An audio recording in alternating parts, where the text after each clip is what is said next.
Hello everyone. आज से लगभग 4,500 साल पहले जब दुनिया के ज़्यादातर लोग छोटे घरों में रहते थे, तब मोहनजोदाड़ो के लोग एक वेल प्लान्ड अर्बन सिटी में रहते थे। स्ट्रेट रोड्स, कवर्ड ड्रेन्स और पब्लिक बिल्डिंग्स। क्या आप सोच सकते हैं कि इतनी एडवांस सिटी उस समय एग्जिस्ट करती थी? क्लास 12th की हिस्ट्री के chapter 1 bricks, beads and bones का एक important topic Mohenjodaro a planned urban structure पढ़ने वाले हैं। मोहनजोदाड़ो हड़प्पन सिविलाइजेशन का सबसे इम्पॉर्टेंट और वेल प्लान सिटी थी। इस सिटी की प्लानिंग देखकर आर्कियोलॉजिस्ट भी हैरान रह गए हैं।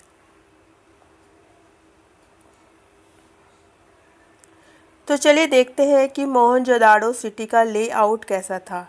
तो इस पिक्चर से देखने को हमें पता चलता है कि मोहनजोदाड़ो की सिटी को 2 सेक्शन में डिवाइड किया गया था, citadel and the lower town. The western part was known as citadel and the eastern part was known as the lower town. Citadel थोड़ी ऊंचाई पे यानी हाइट पे बना हुआ था। ये साइज़ में स्मॉल था, छोटा था, और यहाँ पे mainly public buildings like the great bath और ग्रेनरी पाए गए हैं।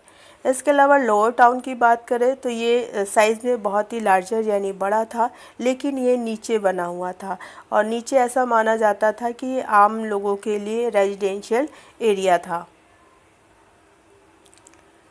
रोड्स एक ग्रिड पैटर्न में बनी हुई थी, यानी रोड एक दूसरे को राइट एंगल पर कट करती थी। जैसा कि हम पिक्चर में देख सकते हैं कि ये सारी जो रोड्स हैं वो एक दूसरे को राइट एंगल यानी 90 डिग्री पे कट कर रही हैं। तो इस तरह से ग्रिड पैटर्न के बिहाफ पे यहाँ की रोड्स बनी हुई थी।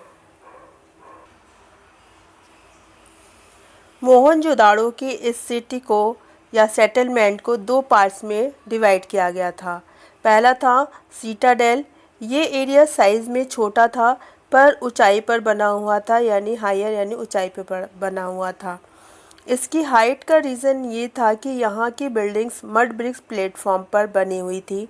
ये चारों तरफ से दीवार से घिरा हुआ था, जिससे ये लोअर टाउन से फिज़िकली अलग हो जाता था। लोअर टाउन का ईस्टर्न पार्ट था। ये एरिया साइज़ में बहुत बड़ा था लेकिन नीचे बसा हुआ था। ये सेक्शन भी वॉल्ड यानी दीवारों से चारों तरफ से घिरा हुआ था और यहाँ भी कई बिल्डिंग्स प्लेटफॉर्म पर बनी हुई थी जो फाउंडेशन का काम करती थी।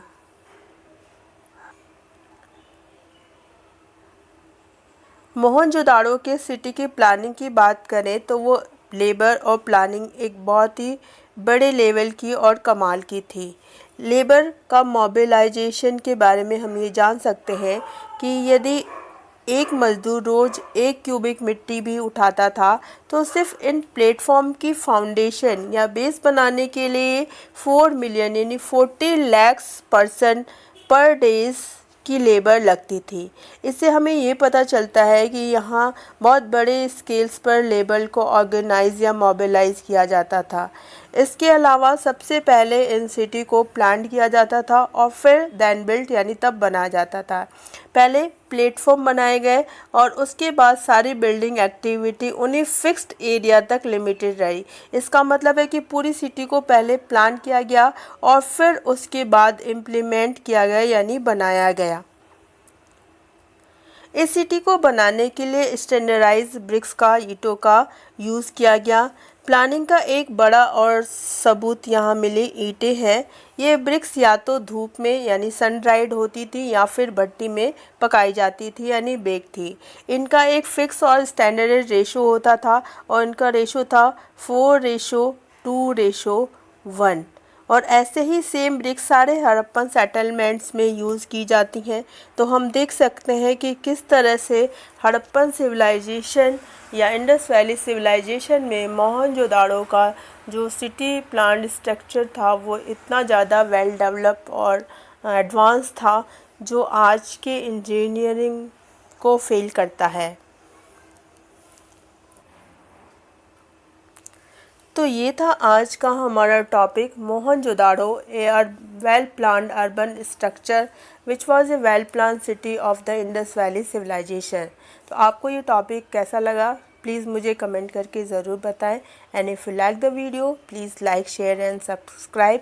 तो मिलते हैं हम अपनी एक नई वीडियो में नए हिस्टोरिकल टॉपिक के साथ।